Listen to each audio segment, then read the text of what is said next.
Hermanos de psicópatas, ¿cuál es tu experiencia con ellos? A mi hermano le diagnosticaron trastorno narcisista de la personalidad a los 16 años. Nunca tuvo empatía. Pegaba y acosaba a los demás en el colegio para conseguir lo que quería. Médicos, terapeutas, medicación. Nada hizo la diferencia. A los 10 años empezó a tomar y vender sustancias. A los 11 forzó a una chica de su clase y la amenazó para que no lo denunciara o le haría algo mucho peor. Solo me enteré por él cuando se emborrachó y lo contó en broma. Mis padres pidieron ayuda a nuestra versión de los servicios de protección de menores cuando él tenía 11 años. Recibió más terapia, algunos ingresos hospitalarios y su propio asistente social. A los 12 robó el coche de mi padre y le detuvo la policía.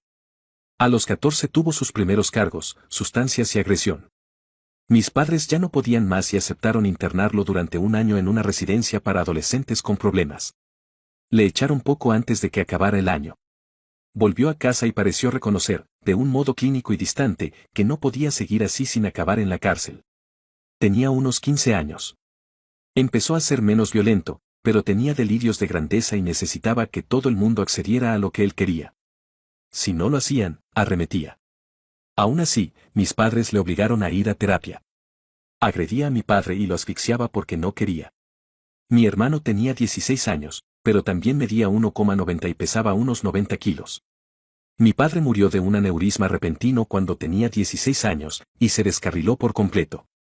Dejó embarazada a una chica de 13 años y su madre la echó de casa. Mi madre la acogió. La chica no era mala persona, solo tenía algunos problemas, así que no era tan sorprendente que saliera con mi hermano, que podía ser encantador si la situación lo exigía. Se lesionó en nuestra casa un par de meses después, cuando ella aún estaba embarazada. Esa fue la gota que colmó el vaso para mi madre, echó a mi hermano de casa. Ayudamos a la chica a encontrar un apartamento para ella y el bebé. Como era de esperar, mi madre cedió poco después y dejó que mi hermano volviera a vivir con ella. Parecía creerse el cabeza de familia. Mis padres nunca se casaron, así que las modestas posesiones de mi padre fueron a parar a mí y a mi hermano en lugar de a mi madre, y eso incluía el coche que mi padre compró un año antes de morir. Fue el primer coche nuevo que compró, pequeño, pero del que estaba orgulloso. Mi hermano obligó a mi madre a venderlo para quedarse con su mitad del dinero. Ni siquiera era caro, y mi madre estaba destrozada por perder el pequeño coche de mi difunto padre. Yo tenía 20 años y mi hermano 17. Era verbalmente malo y básicamente atormentaba mentalmente a mi madre. Amenazaba con hacerme daño a diario cada vez que no hacía algo o le daba algo que quería. También amenazó con acabar conmigo un par de veces. Una vez se drogó e intentó forzar a nuestra madre en mitad de la noche. Ella le perdonó. Al día siguiente, le dijo a mi madre que no le costaría nada conseguir que un par de tíos la echaran de la carretera cuando saliera. Cuando las amenazas se agotaron, me lastimaba cada 2 semanas. Hubo un caso en particular en el que tuve miedo de que acabara conmigo. Hizo su discurso habitual de utilizarme como saco de boxeo verbal porque tenía un mal día, y yo estaba agotada. Ni siquiera reaccioné. Me golpeó un par de veces y me estranguló. Ni idea de cómo, pero luché contra él, cogí mi teléfono y corrí al baño donde me encerré antes de que pudiera llegar a mí de nuevo.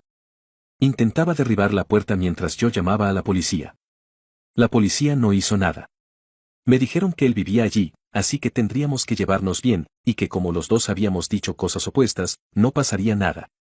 Insistí en que me tomaran declaración. Mi madre no estaba en casa en ese momento, pero de todas formas estaba destrozada y ya no podía más. Un par de días después, mi tía vino de visita un par de días. Mi hermano se mostró encantador y manipulador con ella.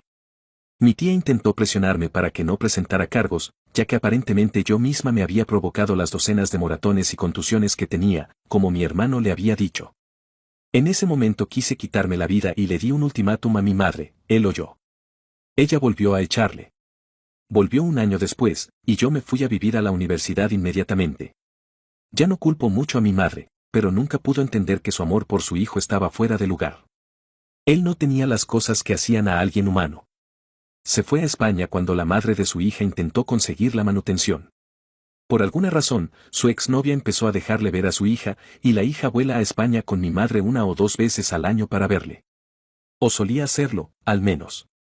Lo hizo hasta que él la encerró en el sótano de su casa en España.